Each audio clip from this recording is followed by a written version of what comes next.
The following is a Comfortably Zoned Radio Network production.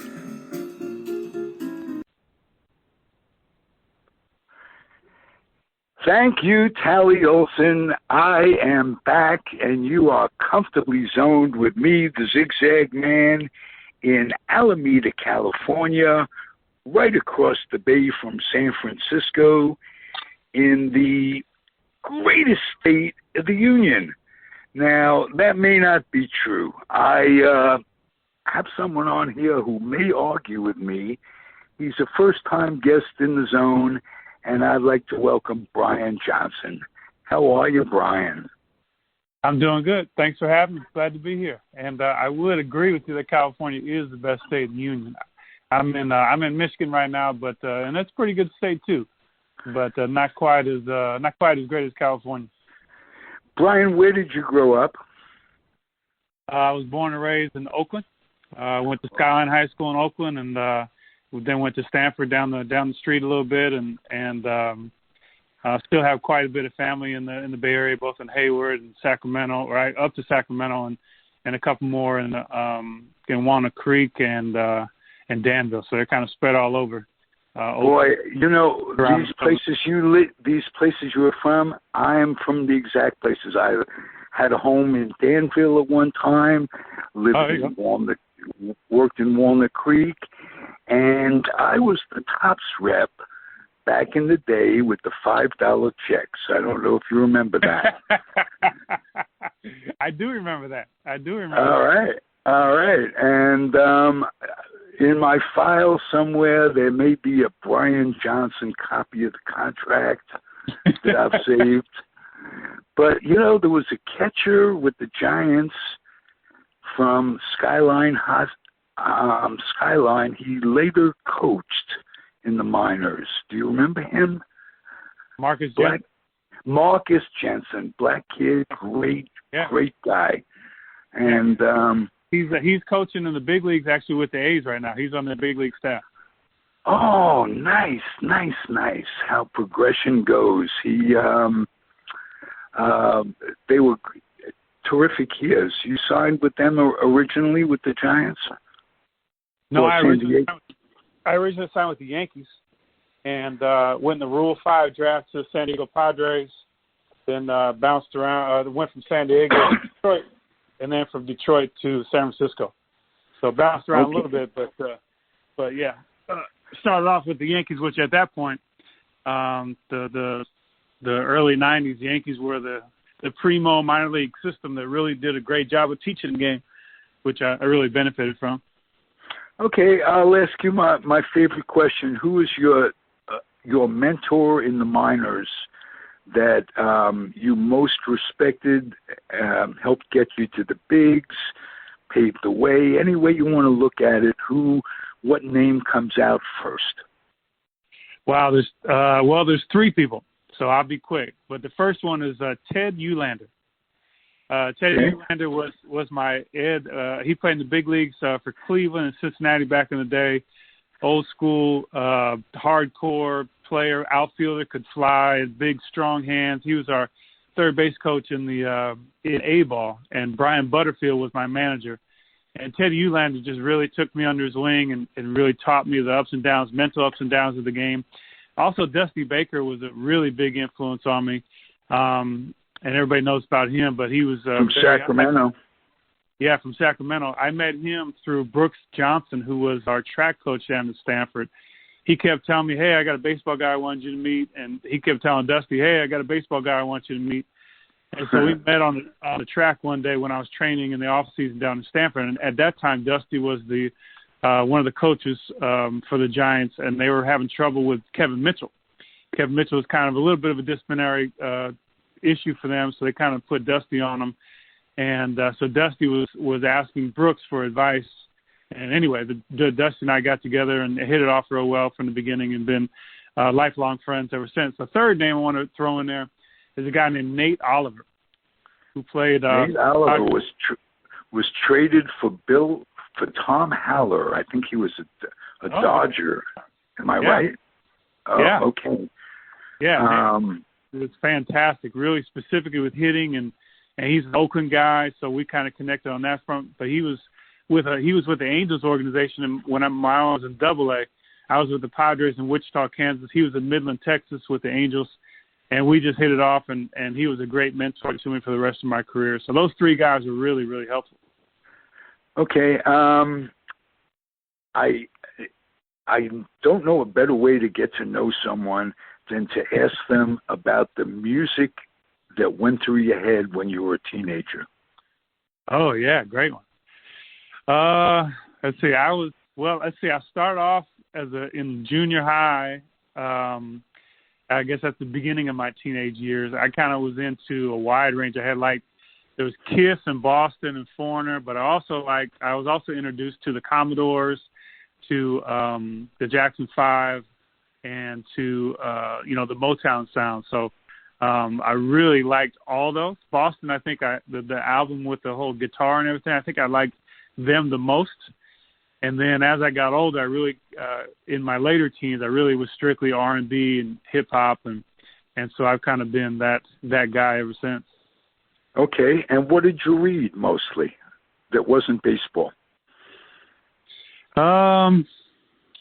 Let's see. During that time, I kind of liked the autobiographies. So I read about Malcolm X. I read about Hank Aaron, which is baseball technically. I read about Muhammad Ali. Was a great autobiography about him. So I think I really enjoyed reading about people and how they started and where they stumbled and kind of what their story was. And I really enjoyed those types of things. Okay. How'd you make a decision to sign in the professional contract? Oh, good question. Let's see. Coming out of high school, I was to be a number one draft pick, or first-round draft pick. And at that time, first-round draft picks, this is 1986, you're making about $160,000, $180,000 for a first-round draft pick signing bonus. And I had a scholarship to Stanford to go to Stanford to play football and baseball. And a Stanford scholarship was roughly about $35,000 a year. Now it's probably at least double that. But anyway, it's about $35,000. So I was thinking, $160,000, to sign with baseball. Or if I go to Stanford, it's $30,000 a year for 5. You get 5 years to finish your degree. So that's roughly $150,000 with no taxes taken out of it for going to college education. So just on the numbers, I thought it was a good deal. But also, I just it was more challenging for me to go to college. So I went to college. And then my junior year, I was drafted again by the Yankees. They wanted me to play third base. And at that point, I was kind of out of position playing outfield in college. And so I was close to graduating. And so it was really I was ready at that point after my junior year of college. I was ready at that point to give this pro baseball thing a try. So I had kind of checked all the boxes I wanted to check up to that point, graduated, played football, played baseball at the collegiate level. We won 2 national championships while I was in baseball, went to a bowl game in football. And so I said, okay, I had a great experience. I met my wife there. So now it's time to move on, and that's why I signed. Nice. My other favorite question, when you were growing up in your neighborhood, who was a player that you would have thought was a sure bet for the bigs and it didn't pan out? Good question. I had a few of those people. One guy was my Babe Ruth coach. His name was James B.B. Hill. He's an outfielder from Oakland, black guy, big bear of a guy, about 6'4", 240, could swing it, could run. And he went and he used to tell me the story of how he had to send half his paycheck back to his family because they were poor and struggling, and he was making money, but he's playing money out in the minor leagues, and so he wasn't able to keep his weight on. And that's kind of the biggest factor as a minor league player. You're playing 144 games, 162 days, and it wears you down. You're playing in the hottest places, the Deep South. You're playing in Florida. You're playing Texas. You're playing all over, and it's really hard to keep the weight on if you don't eat. And so he was a big guy, and power was his game, and he wasn't able to keep his weight on. So he eventually got released and so forth. Another guy was named Joe Pinella, who was my high school baseball coach, also an outfielder. He was a white guy, Italian guy from Oakland, who was one of my dearest friends in the world, just passed away a few years back. But sorry to hear that. Yeah, I appreciate that. he just had a good minor league career and kind of stuck in the, those are the days where they didn't have free agency. So if you were a minor league player coming up, and they had great outfielders in Houston at that time, and he just never got a chance. So he just came back home and started becoming a teacher. So those guys were really, really influential also for me that had a good shot of making it from my hometown, but didn't quite pan out. Okay. Yogi Berra used to have an expression, God rest his soul. He said that baseball was 50% physical and 90% mental. Or something to that effect. You went to Stanford. You know the math doesn't fit under normal circumstances. Do you agree with that thing about mental being most of it, or is it purely physical? Yeah, it's a good question. I would make the math even worse. I would say it's 90% physical and 90% mental. In that, it's such a long season, and especially for me, I was a little biased because I was a catcher. So that's where it's so highly physical. The reason why most catchers don't hit is because it's so physical. It's because you're beaten down. You're exhausted by the time spring training is over, because you have to catch every potential pitcher you may catch during the season. You have to catch them during spring training.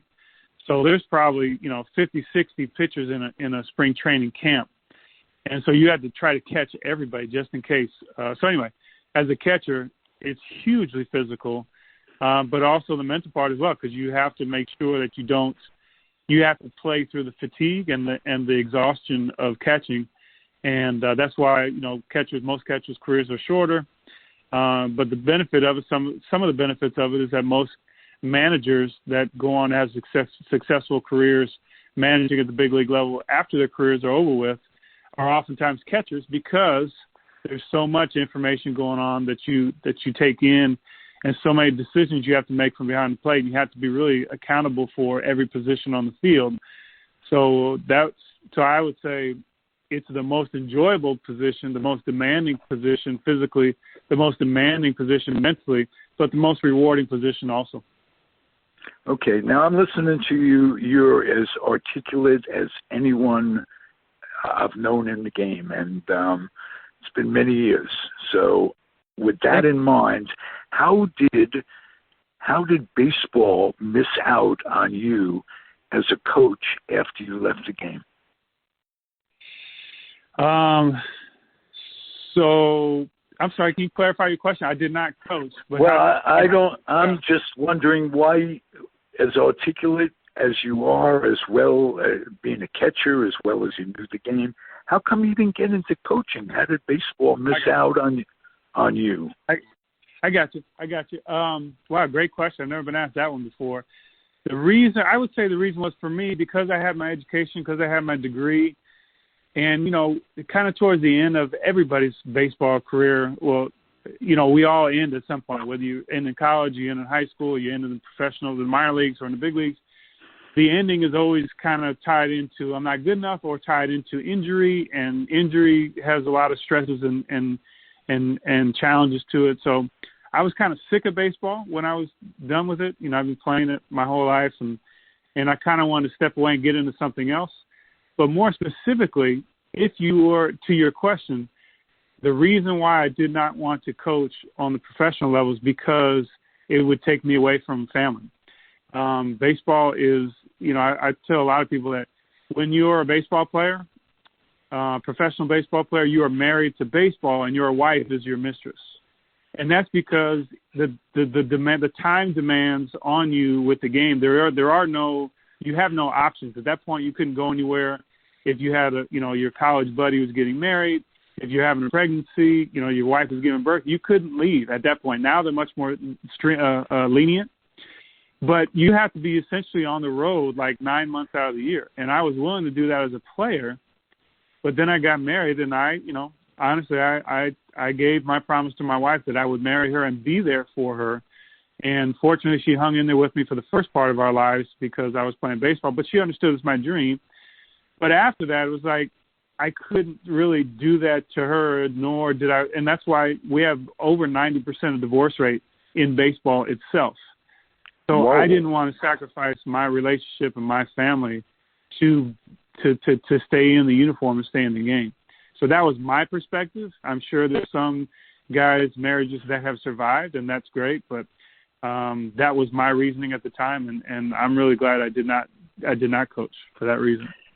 What was the adjustment like for you in terms of competition? You wake up in the morning as a professional, you have something going, something to shoot for. Is the motor running? Are you idling kind of after you retire and can't turn off that motor? How did you handle it? Yeah, great analogy, because that's exactly what it is. You're being fed, I talked about earlier, both physically and mentally. Again, being a catcher, the most fun I had was calling a game as a catcher. And so, that's something that you never really get to experience again after you leave baseball, is the challenges of calling a game. And, probably 250 pitches in a game for 12 different guys on a pitching staff, hundreds of situations that you may come across. The mental stimulation of that is just awesome. So leaving the game, there definitely is a depression period, because part of you dies, because you'll never be a baseball player again. So a part of your soul dies because you gave everything to it, and you're washed up at 33. So there is definitely a grieving period that I went through, and everybody goes through. I was able to come out of it, I think, because there were other things that I enjoyed doing.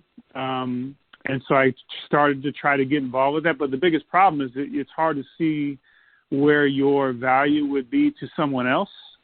You kind of figure, I can do anything. But, you're 33 with no real applicable experience. A lot of people think, oh, well, you can translate the competition on sports. It works in the business world.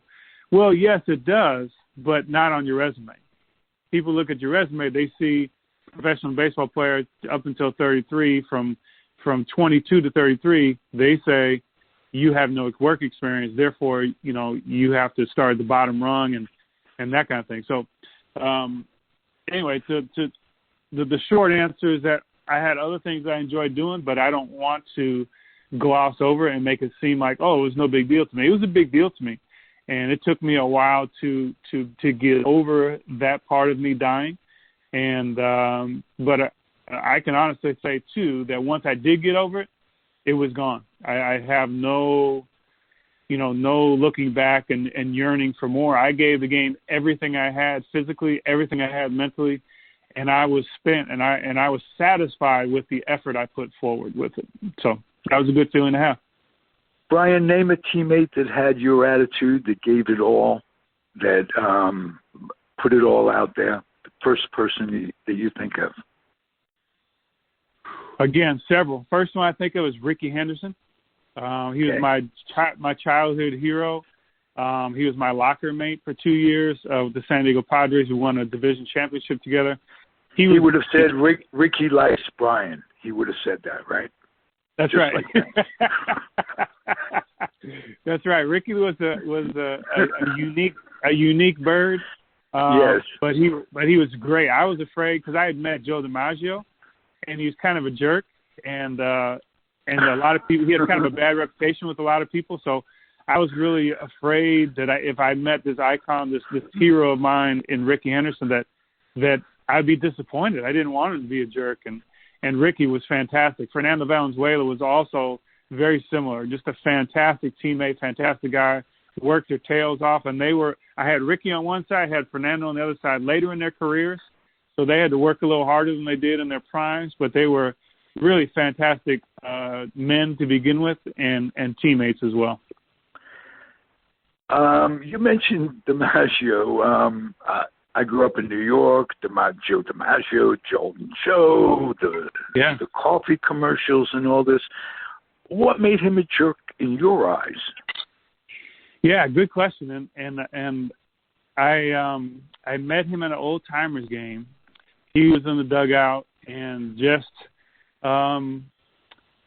as a young player, I was admired him from afar and knew his story and Marilyn Monroe and all that. And just, there was a number of other teammates of mine that had gone up to him to say hello and kind of, pat him on the back. We didn't have cell phone cameras at that point, so we weren't taking selfies, but I didn't even get to him because there was such a negative vibe coming off of him where he didn't want to talk to anybody, didn't want to shake hands with anybody. He didn't want to really, and this is in the dugout. This is in the dugout 2 hours before a game, probably 30, 40 minutes before he's going to get announced on the field.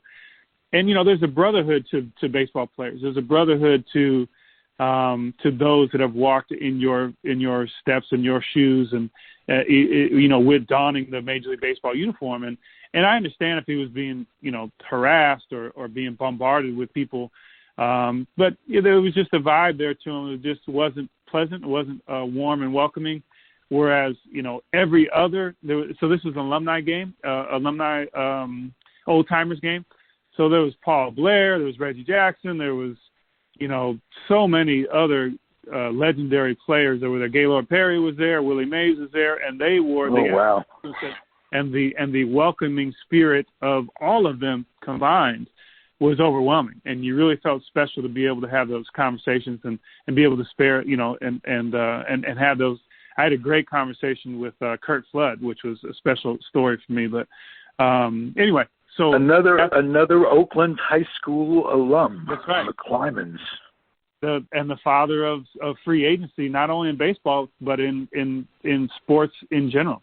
Sacrificed his whole career so that we may be able to benefit, players that would come after him. So during that, and if I can just share that story, please. It's meaningful to me. We sat there and being an Oakland kid, as you said, Curt Flood was an icon. And I had met Curt Flood when I was 9 years old. And he was apparently at that point, I found out later, he was having some drinking problems. And as you mentioned, the struggle post-career, post-playing career of dealing with a part of you that has died. He was going through that when I was 9. And so we had a game. There was a game where, T-shirt league, recreational league, our whole team went to the Oakland Alameda County Coliseum, and we were in the parking lot with the BART parking lot, and he drove up and was saying hi to the coaches. And so I said, "Oh, Curt Flood," as a 9-year-old, and I ran up to his window. I said, Curt Flood. I just wanted to meet him and say hello to him. I said, and so he said hello, and then he said, and then I said, because again, I didn't know. I was like, "Tell me what happened with you. Tell me what happened." Because everybody talked about what happened with him as far as his career, and when he challenged the union and challenged free agency because players were not allowed to have freedom. A free market to explore different contract options and play different areas. He played for the St. Louis Cardinals at the time. At the end of his career, was being sent to, I think, to Philadelphia, who was Philadelphia.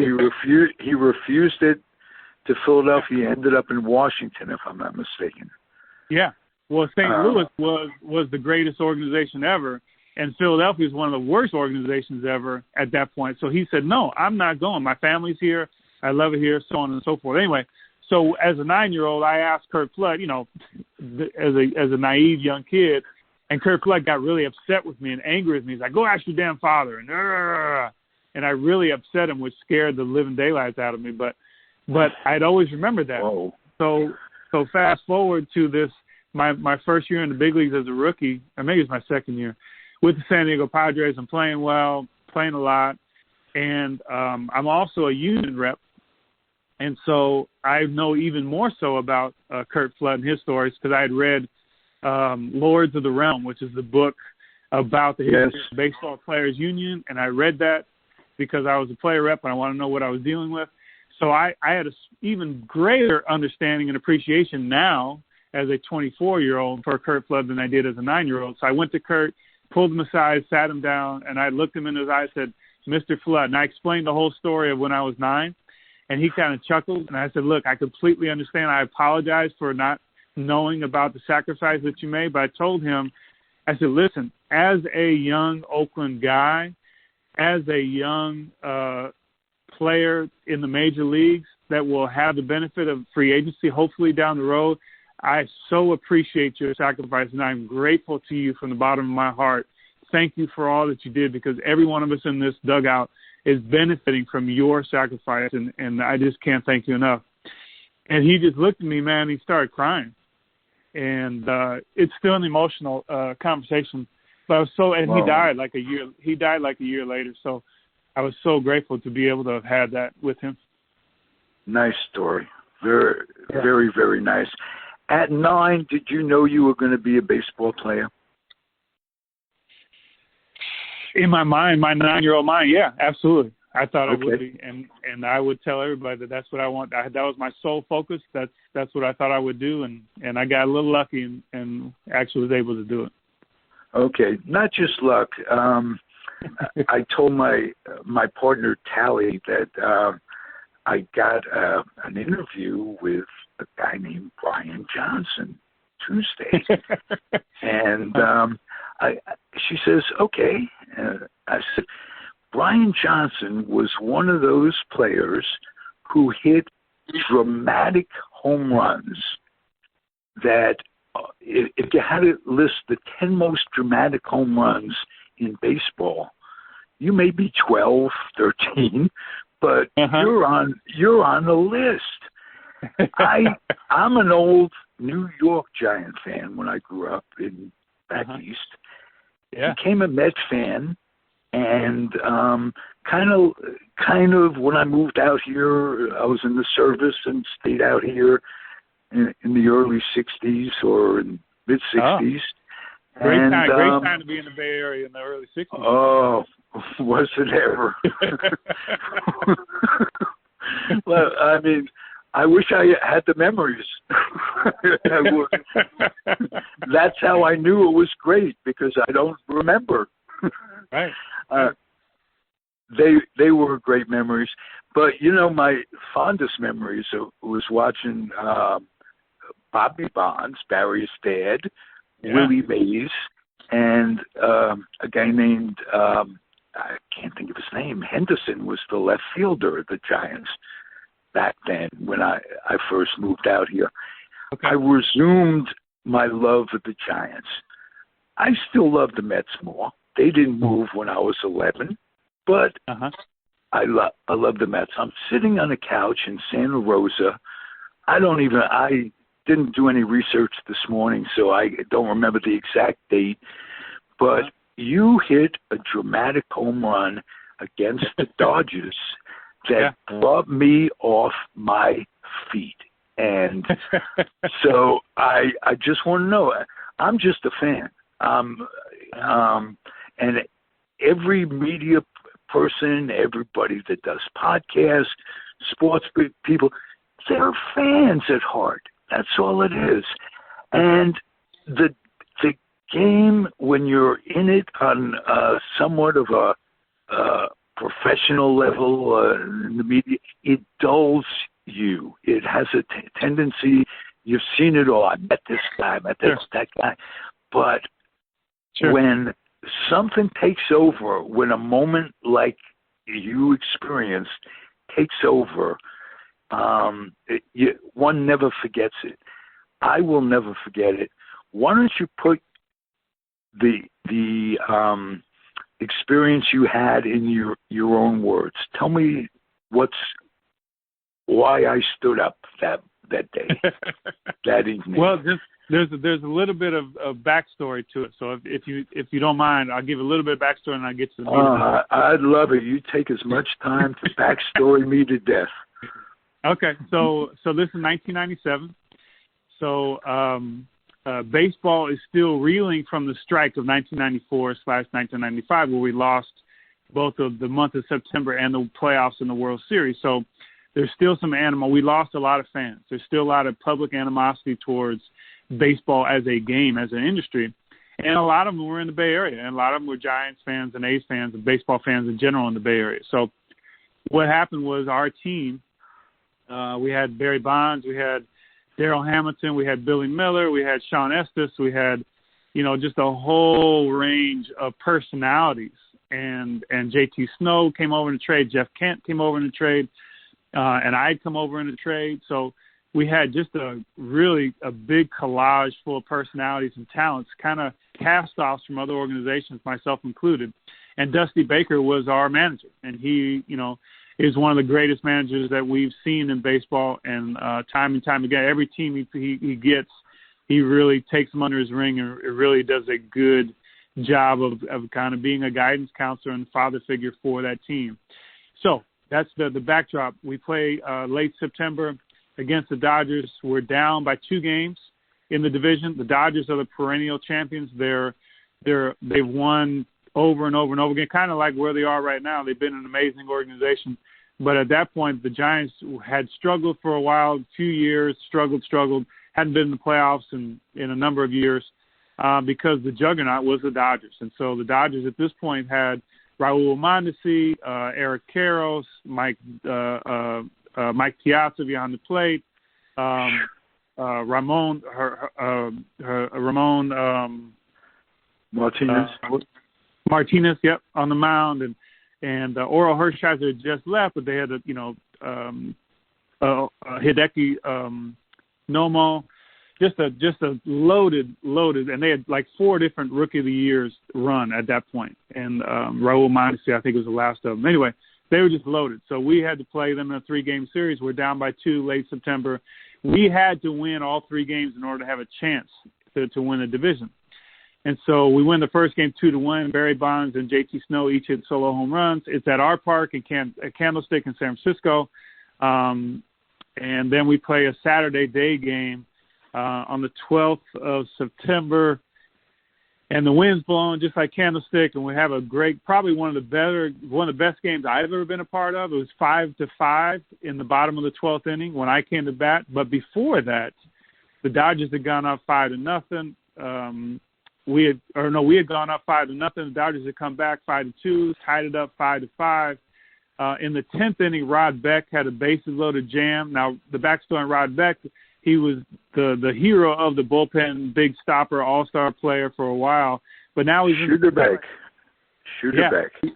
That's right. He's in the twilight of his career and having a tough season because he's given up some home runs to lose some games. Rod Beck is summoned from the bullpen in the 10th inning with the base loaded, nobody out, and Eddie Murray, future Hall of Famer, coming off the bench to hit. And so Dusty comes out. He gives us instructions. Rod Beck goes out there. We strike out Todd Zeal. I'm sorry, we had Todd Zeal first, and then Eddie Murray came up. So we strike out Todd Zeal looking first, and then Eddie Murray hits into a ground ball, a tough ground ball double play, second base to me at catcher, and then back to first base. But we were able to get Eddie Murray, who's a little slower at that point in his career. So that sets up my home run that you talked about, 12th inning. I was exhausted. I was just hoping just to get on base. I led off the inning against Mark Guthrie, who's a new left-handed pitcher that brought in for the Dodgers. Obviously, sudden death situation, 5-5. We really needed he came from Minnesota, if I'm not mistaken. Oh, okay. He came he played with the Twins before the Dodgers. Another guy from my Topps past. I signed him to a contract, a $5 contract. Wow. You mentioned 97. By that time, for me, it was all over. They stopped doing it after the strike. And because the baseball card industry got crushed at that point, did they not? Absolutely. That it took McGuire and Sosa to save the game. People don't forget how close it came to going down the tubes. I feel for Matt Williams an awful lot in those years. Didn't he, on the strike year, I think he was on his way to breaking Babe Ruth's record or Aaron's record. Yeah, he was. Whatever it was. Roger Maris's record, 62. He was well on his way. He was crushing at that point. Definitely MVP numbers, but he was going after Roger Maris's 62. Absolutely. Okay. You were there when Bonds and Kent were together. Would you describe their dynamic to me, the dynamic in the clubhouse as you saw it? Sure. They both were not the most popular guys on the team. They had kind of thorny personalities where they didn't get along with a whole lot of guys. They weren't really social guys. Both are very talented. Both, sometimes people have described Barry as a cancer and even Jeff as a cancer personality-wise in the clubhouse, but really I would disagree with that in that I get along with both of them very well. And the key is we had so many strong personalities around them that they were kind of kept in a silo. And not only were they kept in silos, but they kind of deleted each other out because they didn't like each other. And so they would bicker and argue amongst themselves, which allowed the rest of us to kind of exist without having to really deal with them on a negative level. So that's my interpretation of what went down.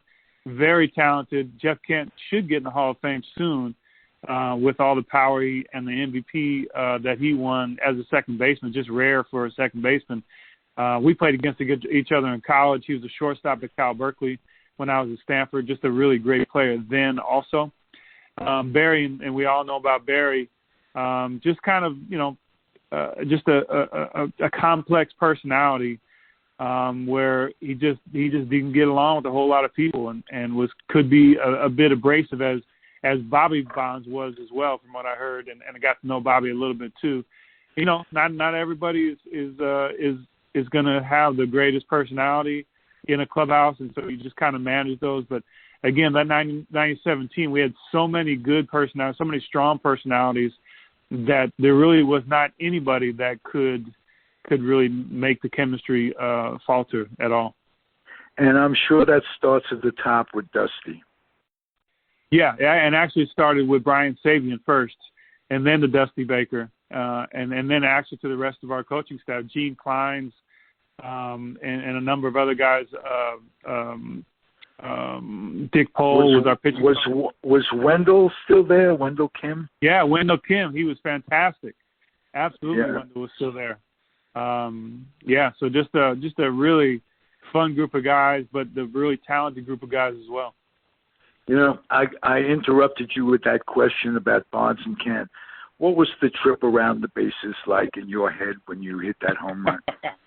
Well, it was unique in that so Mark Guthrie comes in to relieve and throws a first pitch fastball to me, and I hit it for a line drive home run, and we win the game. And I get calls about that game every year around September 12th. And it's great. It's great to remember it. I'm grateful that I get remembered for something good instead of, like Billy Buckner. Amazing career, amazing player, but, unfortunately, baseball history has remembered him more so for something that went wrong. And so I'm grateful for the moment that I've had that was very positive. So going around the bases, Eric Karros had hit a bomb earlier in the game to left field, and I was really upset. I was like, oh, no, that's getting out of here. And because of the Candlestick winds, it held it up. And Barry Bonds was able to catch it even before the warning track. So that was pretty telling for that day. It was just a strange, windy day. And so when I hit my ball, I hit the snot out of it. But I was much more of a line drive guy. So this ball that I hit, one of those balls where the shortstop could almost jump up for it. And so when I hit it good, I figured, okay, I'm double. And so I'm running around the base. I'm running to first and making my little cutout towards first base. As I hit first base, I'm quickly realizing that ball might get out of here because I think, sometimes the line drives can cut through the wind and actually will carry pretty good if it's with the lower trajectory. So that's what happened with my ball. And so by the time I hit first base, I realized that it was gone. The crowd realized it was gone. And I realized it was gone watching it on TV. Yeah. Oh, you don't know. I mean, so many people that I've really come in contact with that were there in some way. Watched it on the radio, listened on the radio, right. Just off the plane. Sitting in the room in Santa Rosa like you. But what was so bizarre was it was so loud that something in my body clicked. There's some mechanism, I think, within our brains that shut things down. So once I hit the bag, it was so loud, noisy, but it went silent somehow. It was like the boy in the plastic bubble. Not everybody remember John Travolta being in that show. Right. But it felt like the plastic bubble was around my head, where all I could hear was the pitter-pat of my feet and my spikes on the dirt. And I could hear myself hit the bag. And I could not hear anything else as I ran around the bases. But once I hit home plate and I got beat up by my teammates, all my teammates were there at the home plate, the hearing came back, the sounds came back, and it was just completely bizarro experience overall, all the way around the bases. Wow. Yeah. You give a hell of a podcast, Brian Johnson. Well, thank you, sir. I appreciate it. All right. I hope you will come back. I hope sounds like I brought a smile to your face once or twice, and relive some good memories with you. I'm thrilled. This is it's been a tremendous morning. Thank you, sir. Thank you so much for having me. You did bring several smiles to my face. Thank you for the great questions. Doing interviews is only as fun as the questions that are asked. So thank you so much for what you do and for your time today, and thanks for asking me to be on. Oh, please come back, and I can't wipe the smile off my face now. Hey, thanks for listening, everybody. It's the Comfortably Zoned Radio Network. My guest is Brian Johnson, former big league player, and once you're a big league player, you're a big league player for life. I say former big league player, but in your mind, you're a big league player, and you'll never be forgotten. So, and the audience, thank you for listening. I hope this next year goes better than this. It's 2 or 3 more days, and we can get into January, and we can hope for the best. So happy trails, everybody. Comfortably Zoned Radio Network. I'm Ralph Tyko, the weak link of it all. Brian, again, thank you. Thanks, Ralph. Take care. You be well.